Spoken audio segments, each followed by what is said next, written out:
sheekadan ciwaankeedu waxa weeye caalimkii laga fahmay 19 nin caalim ahaa oo dadka cilmiga diinta u faa'iideyn jiray ayaa maalin maalmaha ka mid ah waraystay ardaygiisii oo muddo 30 sano ah mar kaliya ka ag fogaan. kadib wuxuu ogaaday in muddadaas dheer casharada uu ardaygiisu ka bartay ama ka faa'iiday ay yihiin 9 kaliya. haddaba su'aashu waxa ay tahay 9 cashar ma yihiin kuwa u qalmaya waqtiga intaas leeg?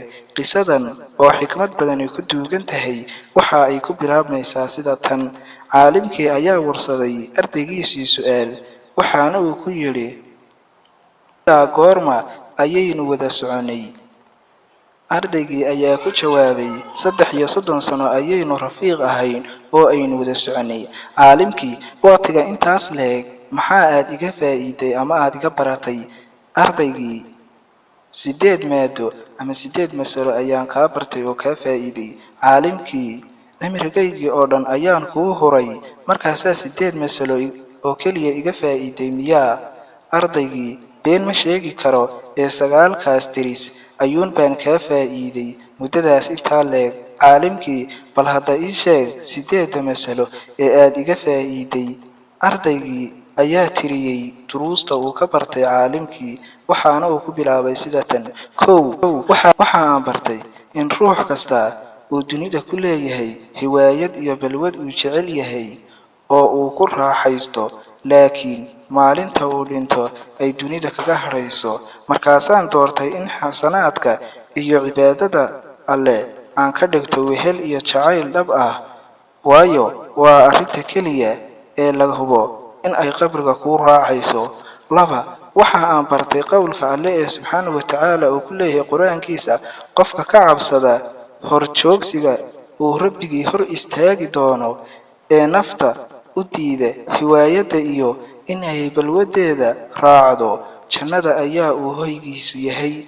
markaasaan naftayda ka fogeeyay hawada oo aan ku xasiliyay daacada alle. dadka oo dhan waa arrinta saddexaad ayaan u fiirsaday, markaasaan arkay in qof kasta uu si gaar ah u haysto shay qiimo badan ku ag leh oo aanu marnaba dayacaad u quuraynin. haddana waxaan eegay hadalka alle ee macnihiisu yahay, waxa aad haysataan wuu dhammaanayaa, waxa alle haystaana weligii ayuu waarayaa. markaasaan mar kasta oo aan hantiyo shay qiimo badan, waxa aan u baxsadaa hor alle si uu isagu agtiisa igu ilaaliyo, waana sadaqada. waxa aan arkay dadkii oo dhan oo isugu faanaya maal, mansab iyo tol. kadib waxa aan eegay hadalka alle ee macnihiisu yahay, alle agtiisa waxaa idinku qiimo badan kiina ugu alla ka cabsiga badan. markaasaan dhexda u xidhay cabsida alle si aan alle agtiisa uga noqdo laandheere. waxa aan arkay waa arrinta shanaad dadkii oo barkoodba barka kale ceebaynayo, dhaleecaynayo, sababta ugu weyn ee keentayna ay tahay xaasidnimo. kadib waxa aan eegay hadalka alle subxaanahu wa tacaala quraankiisa ku leeyahay, annaga ayaa noloshooda adduun u qaybinay risiqa, lacagta, caqliga iyo fahamkii, cilmiga iyo awoodaba. markaasaan iskaga tegay xaasidnimada dadkiina shirkoodii ka dheeraaday. waxa aanan naftayda ku qanciyay in qaybtu ay xagga alle ka imaatay, xaasidnimadiina markaasaan ka bogsaday. waxa aan arkay dadkii oo barkoodba barka kale colaadinayo oo dhiigooda qubayo. markaasaan haddana eegay hadalka uu alle subxaanahu wa tacaala ku leeyahay qur'aankiisa, shaydaanku cadow ayuu idiin yahay ee cadow ka dhigta.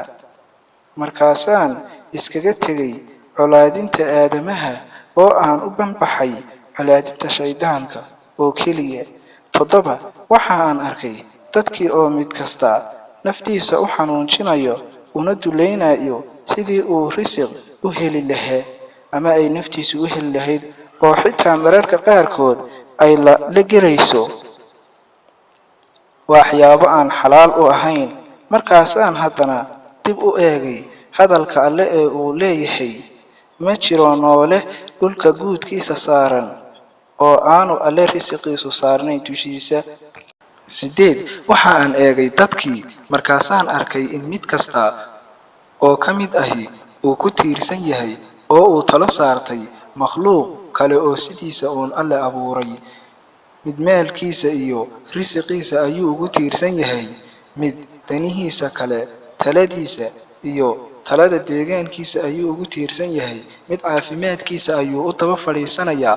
meel kasta qof ayuu u samaystay. markaasaan haddana dib u eegay qowlka alle qur'aankiisa uu ku leeyahay subxaanahu wa tacaala kii alle tala saarta markaasaan iskaga fogaaday hawaa'iga iyo macaanka adduunyada oo aan u banbaxay caabuditaanka iyo daacada iyo cibaadada alle.